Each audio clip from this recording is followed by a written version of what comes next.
हमारे व्यस्त जीवन में ईश्वर की आवाज़। जो दुनिया हम बाहर देखते हैं वही दुनिया हमारे भीतर भी है। हम सभी के अंदर अच्छाई व बुराई का द्वंद्व चलता रहता है, युद्ध जारी रहता है। ईश्वर के साथ रहकर ही आत्मा की संगति में हम यह युद्ध जीत सकते हैं। 17वां सामान्य सप्ताह 27 जुलाई 2021 मंगलवार। निर्गमन ग्रंथ अध्याय 33 पद संख्याएं 7 से 11, अध्याय 34 पद संख्याएं 5 से 9 तथा 28। संत मत्ती का सुसमाचार अध्याय 13 पद संख्याएं 36 से 43 तक। सद्गुरु ईसा अपने शिष्यों के साथ एकांत में ईश्वर और सत्य के रहस्यों को गहराई से उन्हें समझाते थे। ईसा ने कहा, जीवन के अंत में सभी का मूल्यांकन होने वाला है।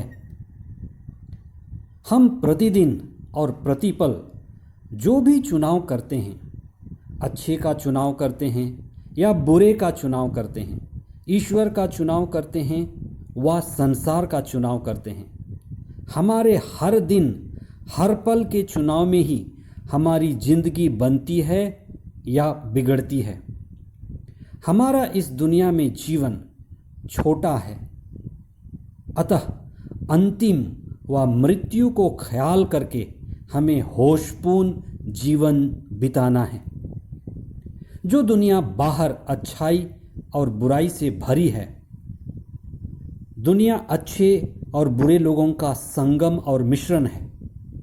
हमारे प्रत्येक के भीतर भी अच्छाई और बुराई, प्रेम व घृणा, प्रकाश व अंधकार का संघर्ष जारी रहता है। जो दुनिया हम बाहर देखते हैं, जो दुनिया बाहर झलकती है, वही दुनिया हमारे भीतर भी है। हम सभी के अंदर अच्छाई व बुराई का युद्ध है। ईश्वर के साथ रहकर ही पवित्र आत्मा की संगति में हम यह युद्ध जीत सकते हैं। सुसमाचार के मुख्य अंश। ईसा ने शिष्यों को दृष्टांत समझाया। अच्छा बीज बोने वाला मानव पुत्र है, खेत संसार है। अच्छा बीज राज्य की प्रजा है, जंगली बीज दुष्ट आत्मा की प्रजा है। बोने वाला बैरी शैतान है। कटनी संसार का अंत है। लूनने वाले स्वर्गदूत हैं। जिस तरह लोग जंगली बीज बटोर कर आग में जला देते हैं, वैसा ही संसार के अंत में होगा। मानव पुत्र अपने स्वर्गदूतों को भेजेगा और वे उनके राज्य की सब बाधाओं और कुकर्मियों को बटोरकर आग के कुंड में झोंक देंगे। अंधेरा जितना गहरा और अंधेरा जितना घना हो, उतना ही प्रकाश की जरूरत पड़ती है।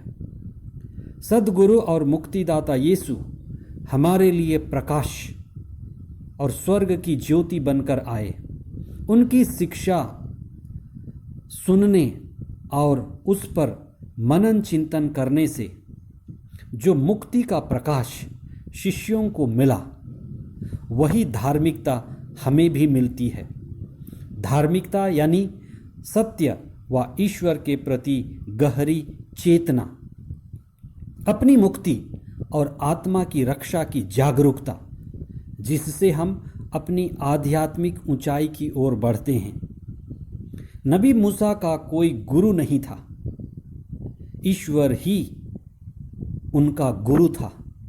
मूसा ईश्वर की उपस्थिति से अति आकर्षित और प्रभावित थे। वह दर्शन कक्ष में जाकर ईश्वर की उपस्थिति और उनकी संगति में रहकर उनका प्रकाश, उनकी प्रज्ञा और उनका मार्गदर्शन प्राप्त करते थे। हमारे जीवन की सबसे बड़ी साधना है कि हम स्वयं में अकेले हो जाएं, ईश्वर की उपस्थिति में स्थिर और मौन हो जाएं, अपने अंदर के संसार और भीड़ के प्रभाव को कम होने दें जो हमारे दुख और पीड़ा का कारण है। आप इस पर गहराई से चिंतन करें कि हमारे अंदर के संसार और हमारे अंदर के भीड़ के प्रभाव के कारण ही हम दुखी और पीड़ित रहते हैं। जो मूसा के जैसे ईश्वर से संयुक्त है, प्रार्थना में है, पवित्र आत्मा की संगति में है, वही ऊर्जावान है, अभिषिक्त है और ईश्वर के लोगों का मार्गदर्शक है। हम सभी के अंदर मौन होकर ईश्वर से मिलने व ईश्वर से जुड़े रहने की तीव्र प्यास है। आइए हम उसी प्यास को जगाएं और ईश्वर से जुड़े रहें। हम प्रार्थना करें, हे प्रभु, हमें कृपा दीजिए कि हम तेरे महान कार्य को देख सकें, आत्मा केंद्रित जीवन बिता सकें। हम कभी ना भूलें कि हम स्वर्ग की ओर यात्रा कर रहे हैं।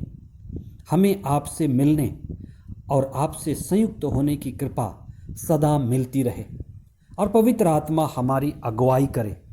हम यह प्रार्थना करते हैं हमारे प्रभु ख्रीस्त के द्वारा, आमीन।